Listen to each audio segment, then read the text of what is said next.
Here in this section of 5.1, we're going to be working with what we call inverse functions. So to help us establish what we will be working with here, we want to recollect some things that we already know about inverses in terms of numerical or number relationships. So I'm going to indicate right here something that I'm going to call the adverse, literally just a term that I'm making up right here. But just think about it as just being like a universe where we're only going to allow the operation of addition inside of this. And what we want to try to demonstrate here is that in addition, what numbers do we need to be able to invert numbers or to demonstrate the inverse property? So if we were to take, let's say, the number 3, and because we are only allowing adding, to be able to invert 3, we really need to cancel out the 3. And so the number that we would need to pair with a 3 needs to be a negative 3, because then 3 plus negative 3 is going to end up equaling 0. That's just another example. If we took like the number negative 4 sevenths, we would need to add positive 4 sevenths with that to also illustrate the inverse property by using the operation of addition. So it does turn out that we can call numbers like 3 and negative 3 inverses of one another because they cancel each other out. But we'll also have to see that in other different contexts, we can have inverses as well. So let's say that we have another universe that I call the multiverse. It starts to sound like we're going to be dealing with the movie Avengers, right? But this has nothing to do with Avengers whatsoever. So in the multiverse, we're going to switch to only allowing the operation of multiplication. So if I were to pick the number 3 again, let's say that we're going to then multiply that with something to cancel out the 3, right? To illustrate the inverse property. The number we now need to choose is no longer negative 3, because then you get negative 9. That doesn't cancel anything out, right? So you want to choose the number 1/3, because 3 times 1/3 is going to end up equaling 1, and that's what we want to cancel it to when we are using multiplication.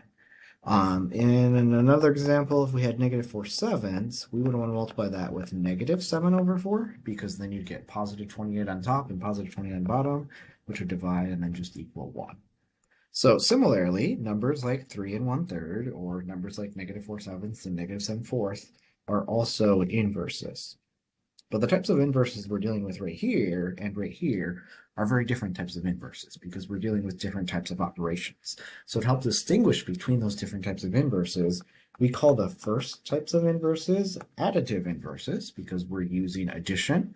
And then the other type we call multiplicative inverses because we are using the operation of multiplication. Now, it does turn out that those terms of additive inverses and then the term of multiplicative inverses have synonyms. So we also can call additive inverses just simply opposites because they are like 3 and negative 3, right? They're just one's positive, one's a negative. So they're the same distance away from 0, but just on different sides of the number line, right? For multiplicative inverses, we often will call them reciprocals more commonly. And so that's exactly what we always need when we need multiplicative inverses. We need reciprocals. Okay? All right, so now that we have some context in understanding inverses with numbers and how that inverses cancel each other out, respective to an operation, what we're going to be working with and trying to understand here today is we want to be able to take a function f and then some other function g and try to get those functions to cancel each other out, right? So we want to go into the world of like function junction or whatever creative name we might want to come up with, right? And talk about how f and g can cancel out and what specific operation we're going to need to use to be able to cancel out these functions. So that is our motivation here today, is to really understand that at a very deep level. So before we get into that, though, we want to establish, first of all, what just makes a relation, or what makes an inverse relation really truly the inverse of some other relation. So it's best to understand that through an initial example right here to begin with, where we're considering the relation R that's given by this set of ordered pairs, 5 ordered pairs there, and we're asked to just find the inverse of the relation R. So when we're dealing with relations, an inverse is going to switch the input and the output set, meaning that your x's become your y's and your y's become your x's, basically in a xy context. So then our inverse relationship of R is really just going to be taking that first order pair of negative 6, 2, and instead sending 2 to negative 6, and then again, just switch all the x's and the y's for all of the other points in this relationship. Negative 5 goes to 0 now, 4 and 4 switch, and then finally 1 and -1 will switch, and it's going to look like that. Okay, and we'll put that in braces because it is a collection of different ordered pairs, right?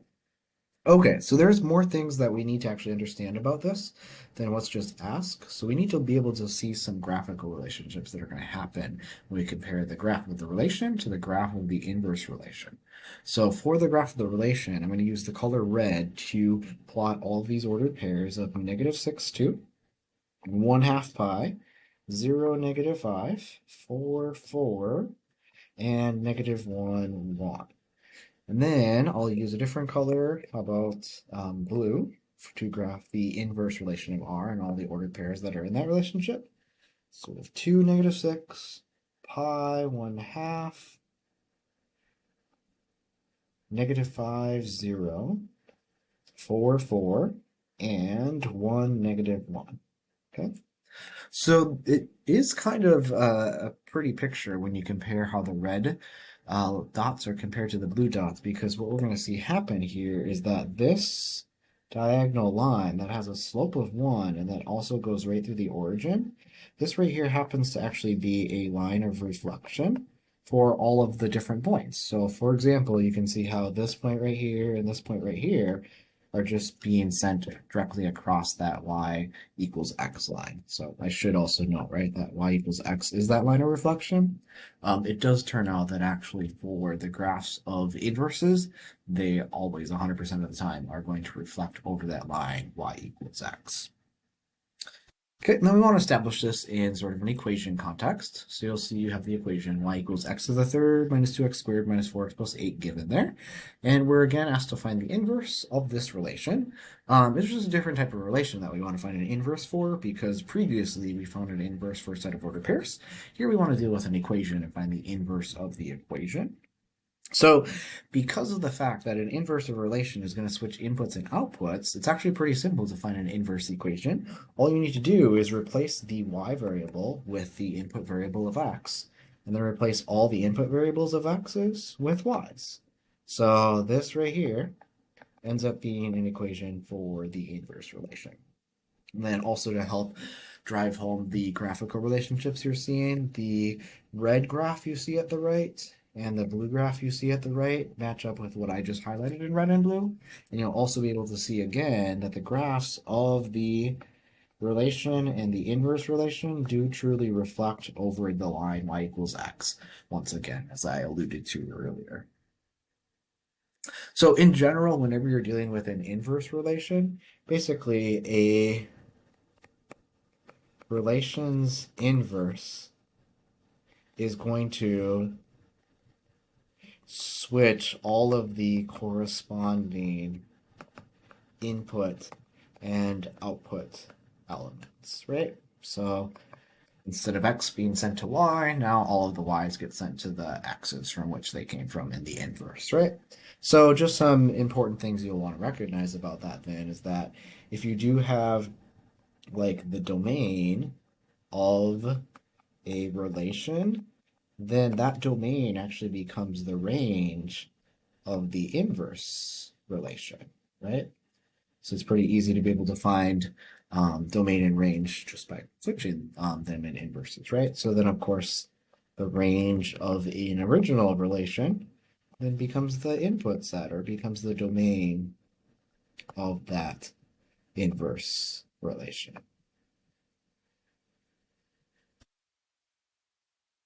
All right, so what we really want to concern ourselves with, though, more so here today, is not just finding inverse relations, but hopefully being able to find inverses of things that also enables us to find an inverse that is also a function. So some of the things that we're going to discuss right here will help lead us to understanding when and also when not our inverse would be a function. So to help get into that right here, we want to consider these two following functions. So I bolded that so that you understand that these two different images are actually both functions. So in both cases, each x is going to exactly 1y. And we want to ask ourselves this: are the inverse relations also functions? So if we think about having an inverse relation, you're going to be sending everything backwards, right? So if we look at this menu right here, where in the original relation, each different type of ice drink is going to a cost, right? So the backwards version would send the cost to each drink, right? So what we'd want to concern ourselves with then to know if the inverse is also a function is if there's no repeats in our new inputs, right? And it does turn out that actually this cost of 611 happens twice. So 611 goes to the iced latte and then it also goes to the iced cappuccino, which then means that for this relation right here, its inverse is not a function, right? So is that always going to hold? Well, if you take a look at this function right here, you can see it as a function because each input goes to exactly one output. But if we look at the inverse, where we send everything backwards, well, it does turn out that there's no repeats in the output set. So the inverse right here is actually a function, right? So as you can see in different sorts of cases, right? The inverse may be a function or it may not be a function. So what we might wonder then is there a certain condition or certain things that need to happen for it to be a function in the inverse? And then also likewise for it to not be a function in the inverse. And it turns out there definitely is some ways for us to be able to describe that. So the condition that really needs to hold for us to know that the inverse is going to be a function is a property that we call being one-to-one. So here's what we can define as being one-to-one, and then we'll look at a lot of examples so we understand what it means to be one-to-one.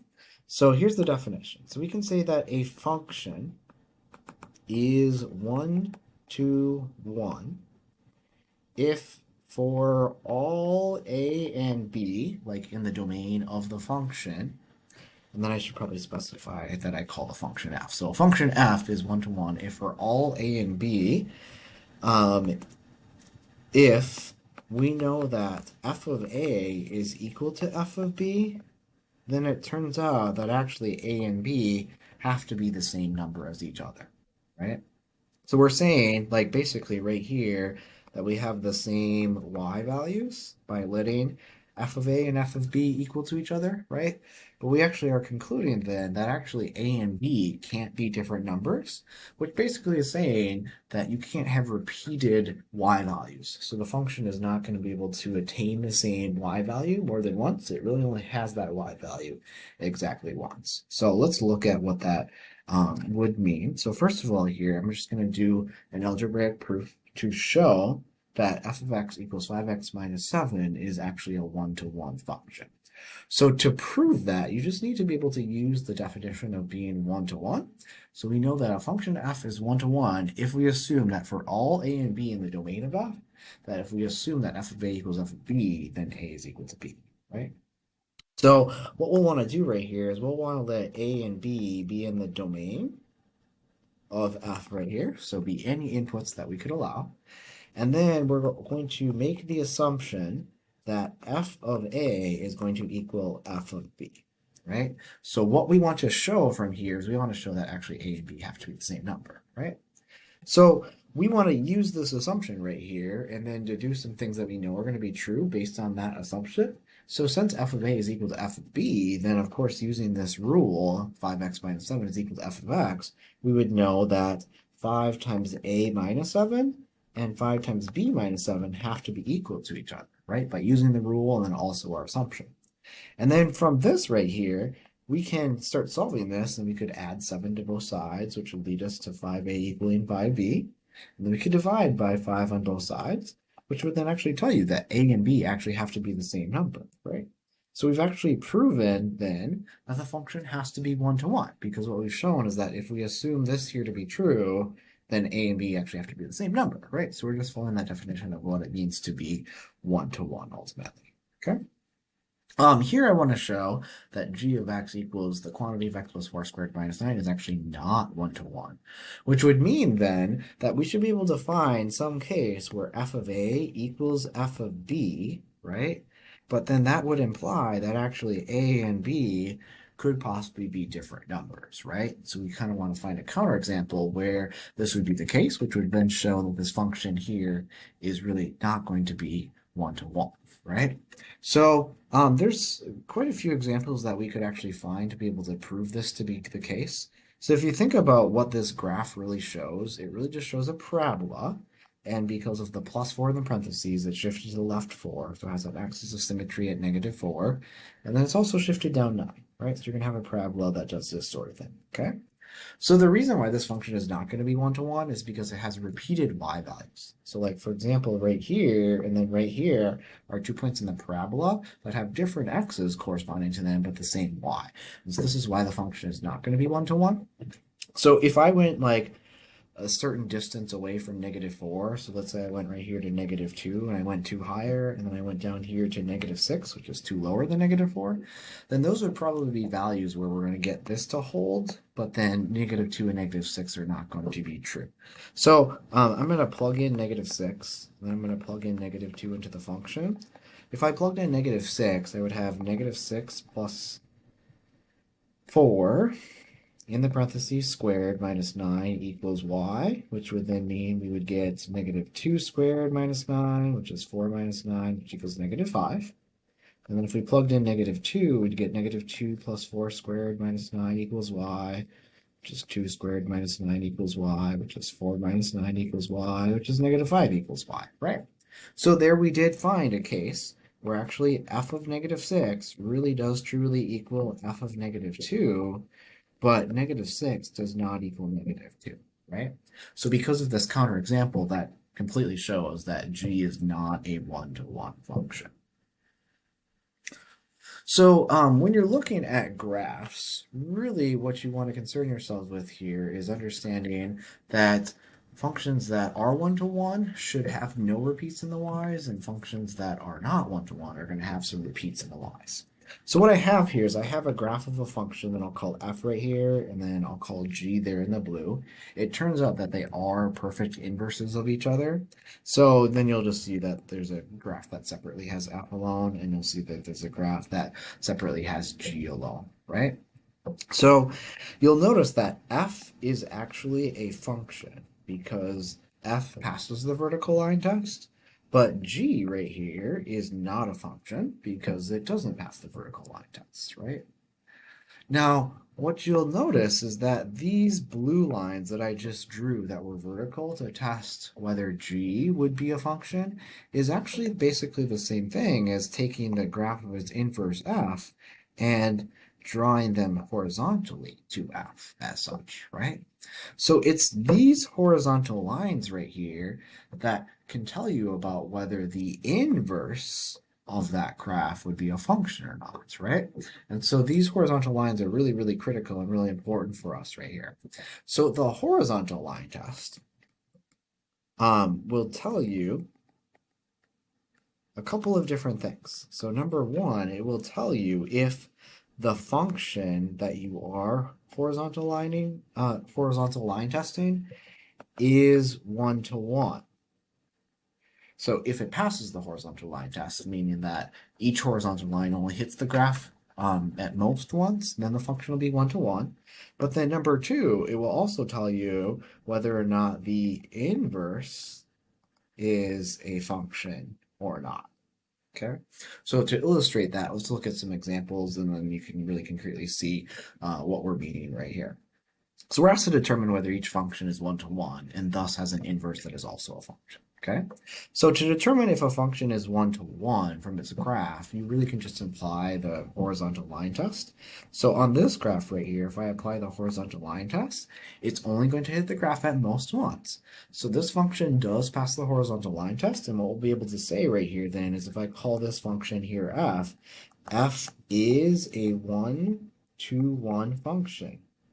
Now, because it is a one-to-one function, then its inverse, if we were to graph it, would also be a function, because this function's passing the horizontal line test means that the inverse would pass the vertical line test. So the inverse, if it passes the vertical line test, would be a function. So then we can say that also the inverse of f is going to be a function because it will pass the vertical line test. Okay? If we were to apply the horizontal line test to this graph right here, you'll see that it does hit the graph at multiple different points in some places. Like, for example, right here, hit 3 times. So this fails the horizontal line test. So that's going to tell us then that if I call this function here g, that g is not a 1-to-1 function. So also then, because this did not pass the horizontal line test, then the inverse of g, once it gets graphed, is not going to pass the vertical line test. So the inverse of g, therefore, is not a function because it's not going to pass the vertical line test. So g is not, sorry, not g, the inverse of g is not going to be a function accordingly, right? And then finally, in the last example, you'll see that this function does pass the horizontal line test because it's only going to hit the graph at most once. So it's really just the same thing as the first example, where if I call this h right here, h is a 1-to-1 function, and then also the inverse of h is going to be a function because it'll pass the vertical line test. Okay. And then this is just more examples, I guess. So you'll be able to see that this one will actually pass the horizontal line test because it's only going to hit the graph at most once. So this graph, if I call this, let's say k, then k is 1-to-1 because it passes the horizontal line test, and then the inverse of k is going to be a function, right? And then finally, for the last graph, it's not continuous, but if you did apply the horizontal line test, it hits only one point right there on the x-axis, but right there at -1 for y, it's going to hit two different points at the same time, which means it's not going to be 1-to-1. So for this function right here, if we call it like m, then we know that m is not going to be 1-to-1, and therefore the inverse of m is not going to be a function. Excellent. So with that, then, we now want to really dive into the realm of inverse functions and understanding what makes functions really inverses and how we can identify an inverse function. So what we're going to be able to say here is that the inverse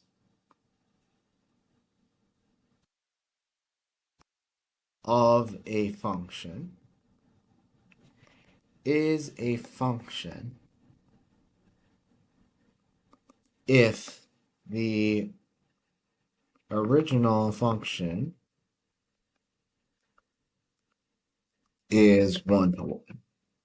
Okay, so it's kind of a little bit wordy. So what I'm trying to illustrate right here is that I want the inverse of a function to be a function, and what we need to have happen is the function that we're inverting needs to be 1-to-1, right? So basically, you can kind of think of it this way, that if you were trying to invert, say, a function f, what you need to have happen is you need f to be a function, and in order to be a function, it needs to pass the vertical line test, right? But not only that, you also need f to be a 1-to-1 function, which means it needs to pass the horizontal line test, right? So what that means then is that if you are going to get an inverse function of a function, you need to start with a function that actually passes both the vertical line test and the horizontal line test.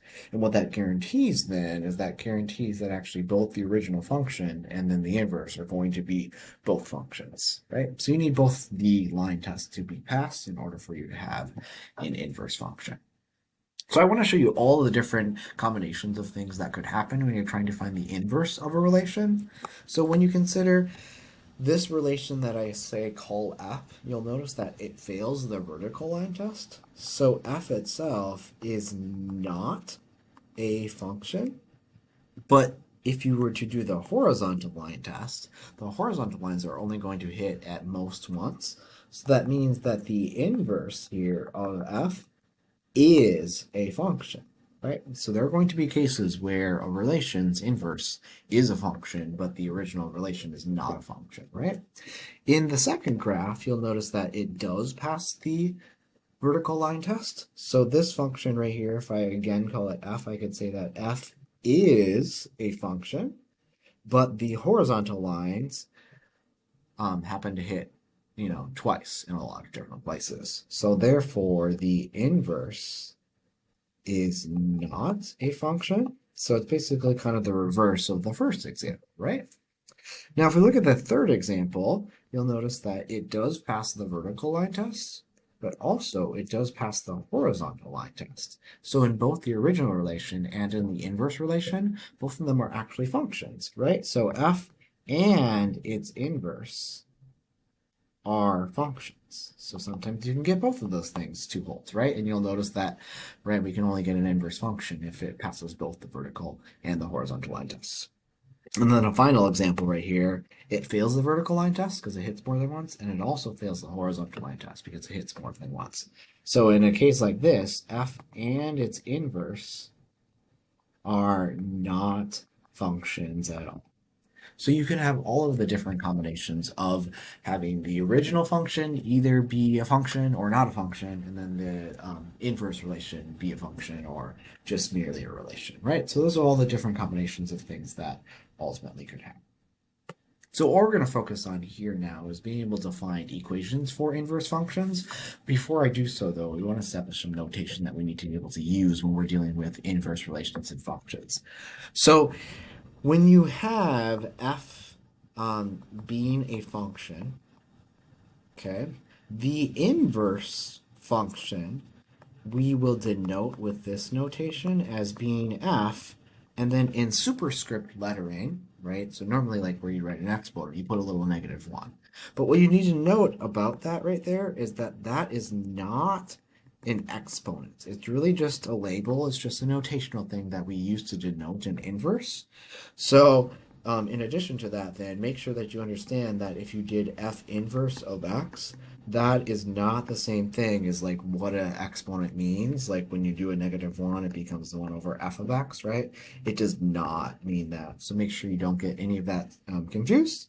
One thing that is good to know though is that when you have f inverse, you're going to read that as f inverse like this. So we don't even like say the -1 at all. We just say that it's f inverse or the inverse of the function f. Okay?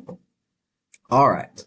So what we want to look at here first of all here is we want to look at this function 2x minus 8. It's a function. It passes the vertical line test. What we want to first of all figure out here though before we find an inverse equation for it though is to determine whether the given function is invertible. So to be invertible means that you can actually find an inverse for it that is also a function.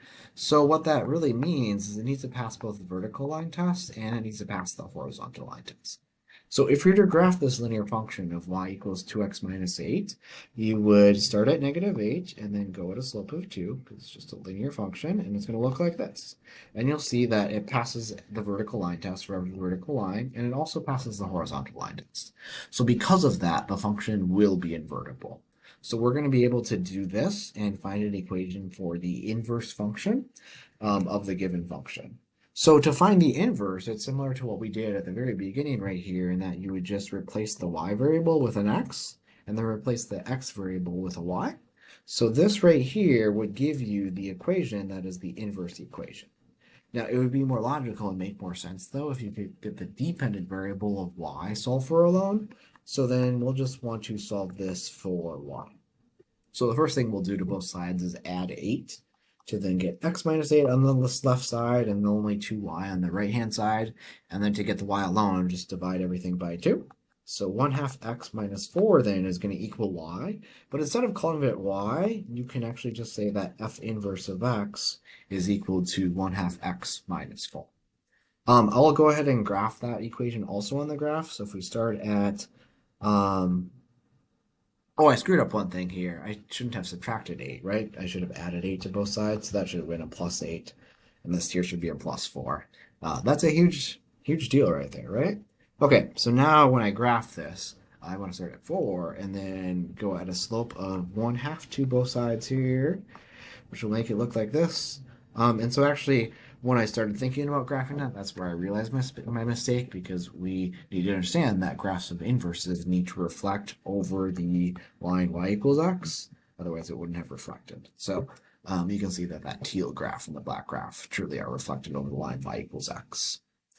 All right, excellent. And then we'll take a look at this example right here. It's really just going through the same thing, but just a different graph. This is a cubic function, and it's got +2, so it's just shifted up by 2. So it's going to start right here. 1 cubed is 1, 2 cubed is 8, -1 cubed is -1, and -2 cubed is -8. So compared to where that middle dot is at 0, 2, I just went up 1 and up 8, or down 1 and down 8 accordingly, right? So this gives you a nice little sketch of what the function g is going to look like. So this function, to know if it's going to be invertible, should have to pass the vertical and the horizontal line both. And it passes the vertical, and then it also does pass the horizontal. So I'm going to hit it most once. So this function is definitely going to be an invertible function. So we'll be able to find g inverse then, just by, first of all, switching around x and y in the equation. And then we'll want to solve this equation to be able to get the y variable alone.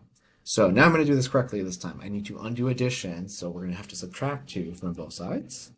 And then x minus 2 equals y cubed, and then you can take the cube root to be able to get the y alone and do the same thing to the other side. So the cube root of x minus 2 then is going to be equal to the inverse of g, like that. So g inverse of x. If we were to graph this equation right here, this is the cube root function, which has x inside of the cube root, but also minus 2, which means it's going to shift the graph to the right 2, so it should actually start right here. And then a cube root would be, if I cube rooted 1, I would get 1. And then if I went over 8, and I cube root 8, I get 2. So the cube root function is going to look something like this once you graph it. And this is going to be the graph of g inverse. And of course, when you look at that pretty little picture and you compare the black and the teal graphs, they do reflect over the line y equals x. All right, and then we'll look at this third function, h, which is defined by x squared minus 1, which is just a parabola, but shifted down by 1. So it's going to look something like this, going up 1 and up 4 and up 9, etc., right? So here's our function h. So to determine if it's invertible, it needs to pass both the vertical, which it does, and the horizontal line test. But this one actually happens to fail the horizontal line test. So what that means then is that the inverse of this function h is not going to be a function. So it would not make sense really to find h inverse, because h inverse is not going to be a function. So we're not going to do so in this example. But it turns out that you can take equations like that, which might not pass the horizontal line test. And what you might need to do is you could restrict the domain. So in an example for something else that is also a parabola, if you restricted the domain, you might then allow it to pass the horizontal line test and then enable the inverse to be a function. So for this particular example right here, let's go ahead and graph it first of all so we get a little visual of what's happening here. So this is x squared, but it's compressed by a factor of 1/3 and also shifted up by 2. So the vertex is going to be right here because it's up by 2. And then it's only going to go up 1/3 instead of up 1. And then instead of going up 4, it's only going to go up 4/3. Right? So it's basically just going to be a parabola that opens up wider. Right? So that's going to give you what the graph of J looks like in just a little sketch. However, we need to also consider this domain restriction in which x is only going to be equal to or higher than 0. So what that means is actually we only have just this part of the parabola, just the right half of it. What that then allows for is it allows it to pass the vertical line test and also pass the horizontal line test now because we restricted the domain of this. So we can actually now find an inverse of this function. So to find the inverse, you of course are going to switch the x and y variables around, which gives you this. But not only that, but this domain restriction that we had in the original function becomes a range restriction because we're switching the x's and the y's, right? So now the y takes the place of the x and becomes a range restriction for the inverse. So now I want to take this equation right here and just solve it to get the y alone. So I'm going to subtract the 2 first of all. And then I need to undo the 1/3, which means I need to multiply by 3 to this side, and then multiply by 3 to this side. That 3 distributes to give you 3x minus 6 equals y squared. And then taking that, we need to square root both sides. Now, when you're solving, you do get both the plus and minus. Square root of 3x minus 6 is equal to y. Okay. Now, if you were to actually graph that equation, you graph both the plus and the minus square roots, you would end up getting something that looks like this when you graph both the plus and the minus square roots. But that would be a problem though, because that would not pass the vertical line test and wouldn't be a function. So we need to take into consideration here the fact that we actually said that y has to be greater than or equal to 0. So because of that range restriction, we have to choose just the top half, which would be choosing the positive square root only and not the negative square root. So therefore, y equals the square root of 3x minus 6. Or in other words, instead of just y, we could call that j inverse of x. This has to be what we would have for our inverse function equation. And then erasing the bottom half, that would be the graph of the inverse. And yeah, we're pretty much done. You can see how that black graph and that teal graph do reflect over the line y equals x very nicely like that. And so yeah, that's how you're going to deal with that with a inverse function that's got a domain restriction. We'll look at one more example that also has a domain restriction. So because of the domain restriction of x being less than or equal to 3, it will allow us to be able to invert this function. So I'm just going to start going through the process of finding the inverse. So I'm going to switch the input and the output variables. And then we just want to take this equation right here of the inverse and solve it for y. So I'm going to need to first of all subtract the 5. So now x minus 5 on the left-hand side equals negative 2 times y minus 3 all to the fourth. Next, we'll want to cancel out the negative 2, which we need to do by dividing. So if we divide by negative 2 on both sides, we get negative 1/2 x plus 5 halves is going to equal y minus 3 all to the fourth. And then we'll cancel out that raising to the fourth by fourth rooting both sides. Now, because we are doing an even root, you do get both plus and minus fourth roots of negative 1/2 x plus 5 halves, and that's going to equal y minus 3 only on the other side. So once we solve for y now, y is going to equal plus or minus the fourth root of negative 1/2 x plus 5 halves, and then plus 3 by canceling out the subtraction of 3 with the y. Now, we also need to think about the fact that here our domain restriction of x being less than or equal to 3 in the original function now becomes a range restriction where y has to be less than or equal to 3. And so because of that, where we want y to be lower than or equal to 3, we want to choose just the negative root. So our inverse function then should only be the negative fourth root of negative 1/2 x plus 5 halves plus 3, and that would be equal to k inverse of x. And that would be the inverse equation that we would then have. Okay?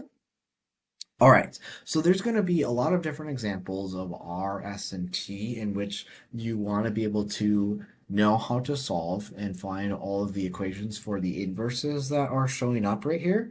I'm not going to take the time in this video to do so, but you should look at the notes that I will post and look through how you can solve each of these.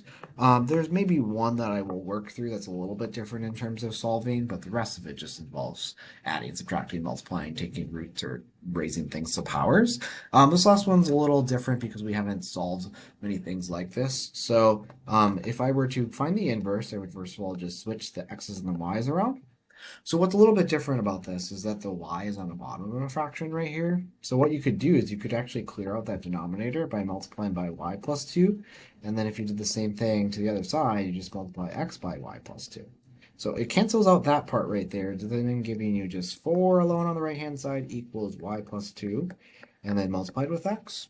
So without actually distributing right here, I'm actually just going to cancel out the x because I could just undo the multiplication by x by dividing by x and cancel that out, and then divide the other side by x. So I actually only have y plus 2 on the left-hand side then equals a 4 over x, and then I can easily get the y alone if I undo the adding of 2, which means that y is going to equal 4 over x minus 2.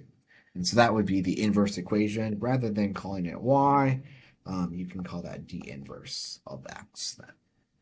All right, look on the notes for examples if you need for solving to find inverses. Okay, so now what we want to be able to work through and understand here is being able to verify that inverses are truly inverses of each other. So if I wanted to verify that 6 and -6 are inverses of each other, we really have to think about what operation we're going to use. And the only way that those numbers could really cancel each other out is if we're using addition. So 6 plus -6, right? They would cancel out and equal 0. And this right here is really what we call the identity element in terms of addition. And so therefore we verified it, right? Now, when you do it with numbers like this, you can't use addition because -4/3 and -3/4 are not opposites. They do turn out to be reciprocals. And whenever we multiply reciprocals, so in this case, -4/3 times -3/4, they'll cancel out and equal 12 over 12, which is equal to 1. And in the world of multiplication, we do get, again, the identity element once those things get canceled out, right? So with numbers, that's how we can show that things are inverses. So what we've learned about mostly here today is verifying and understanding inverses in a function sort of context. So I want to show right here that f and g are actually inverses of each other. So one way I could do so is I could actually like take this equation, right, and I could just interchange the variables and then solve it. And when you solve it, it's going to turn into the other equation, right? So that could be one option. But what I want to show you is something that we haven't seen quite yet. What you need to understand is that the function f, if it was going to plug in, let's say, some number c, and then it sends it to some d number, if g was truly the inverse, then it should be taking the output that we got from f and send it right back to c, right? So what we can do then is actually use this operation right here of function composition. And if we were to compose f with g, or if we were to compose g with f by plugging in some elements, it should cancel everything out. And the composition should really just equal only like x if we were to plug in x. So let's just show this by composing and doing f of g, right? So let's say we're going to do f of g and we're going to plug in some element. So it might be x. How about let's say we plug in the variable z. Yeah, okay. So f of g of z would be the same thing as doing f of g of z, which means that we would want to take g of z and plug that into the function f, right? So g of z would be 1/4 z minus 9/4, right? So that 1/4 z minus 9/4, we want to plug into the function f, which will be plugging it into the x variable in the rule f. So that means then we're going to have 4 of 1/4 z minus 9/4 plus 9.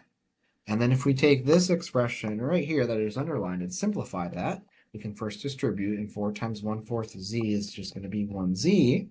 And then 4 times -9/4 is just -9, which then plus 9 simplifies to just be z, right? So what that tells you is that composing f and g with each other really cancel each other out and just sends you right back to z, similar to how I said like right here, if C is going to be sent to D, then G just sends D right back to C, right? So like what's happening right here is that in f of G of Z, the G rule is going to send Z to some sort of output, right? But f is then going to take that output that we got and send it right back to Z because f happens to be the inverse of G, right? So therefore we've shown that those things are going to be inverses of each other, right? So to be able to find inverse functions, right, you could just switch the input and output variables and solve for it. But if we know that f and g are inverses, so if f and g are inverses and we know that to be true, then what we can say is that actually f of g of any x actually is just equal to x. But not only that, if we were to compose in the other direction and do g of f of any x, it actually just equals x and sends you right back to that starting input element that you had plugged into the first function. Okay. So with that then, it's showing some things right here. We can prove that h and k are inverses just by using function composition. So really, you could do h of k or k of h, just plug one of the functions into the other function, and it should all just simplify to just be x. And so how about if we just take this function right here and we plug it into the function k? But when I plug it into the function k, it needs to get plugged in where all the x's go. So that means then by plugging in h into k, we're doing k of h of x right now. And so we're plugging into the 4x plus 6 over 3x minus 1. But what's going in to the x's is actually x plus 6 over 3x minus 4. And then again, the x plus 6 over 3x minus 4. All right, so we need to do a little bit of multiplying, distributing, all that sort of stuff.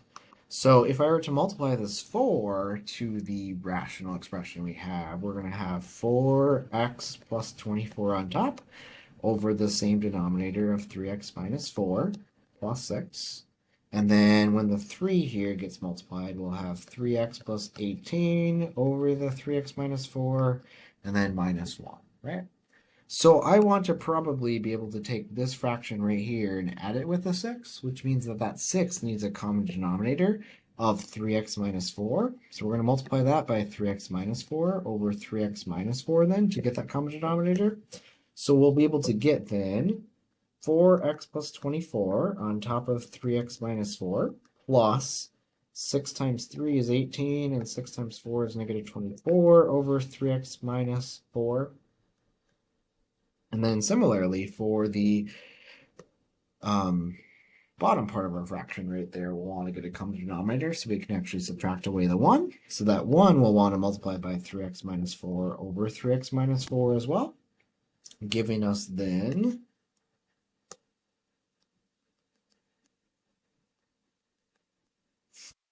so if that 1 distributes, you just get 3x minus 4 over 3x minus 4, right? That's important that you understand that that's being subtracted right there, which then you'll want to treat this 3x minus 4 as being in parentheses then, because then what we'll end up getting is the 3x and minus 3x will just cancel out, and then minus and a negative 4 is really adding 4, so you're going to get the number 22 on top right there, and then a denominator of 3x minus 4. And then right here, you're going to get 4x plus 18x. So that's going to be 22x, and 24 plus negative 24 cancels out. And that's all over 3x minus 4. And then we have a fraction divided by a fraction. That's the same thing as 22x over 3x minus 4 multiplied by the reciprocal of 3x minus 4 over 22. And then 3x minus 4s are going to cancel out, right? So you really just end up with 22x over 22, and 22 divided by 22 is just equal to 1, so it equals x. And so that proves that those have to be inverses, right? When you compose them, then it cancels out and just gives you that input element, in this case x, then we know they can be inverses of each other, okay? So this is another example where you could prove that you have inverses happening right here. So just plug one function to the other and get x, and it should work out okay, right? So let's say that we took this one and we plugged it into this. You'd have then the cube root of, instead of x plus 12, x cubed minus 12 gets plugged in for x. This is pretty simple then, because you just get the cube root of x cubed only, because negative 12 plus 12 is 0, and the cube root of x cubed is just equal to x. So therefore, you've proven that they're inverses. If you wanted to do it differently, you could plug it in the opposite way. So plug in the cube root. So plug in the cube root of x plus 12 into the cubing of x minus 12. When you cube a cube root, it just gives you the radicand of x plus 12, and then x plus 12 minus 12 simplifies to just x. And so voila, right? You've shown that they are indeed inverses of each other. Okay? So with that, that gives you a good flavor of what it means to be an inverse function and the one-to-one characteristics, along with it passing the Rivers-Klein test, how to find inverse equations, right? And then finally right there, verifying inverses.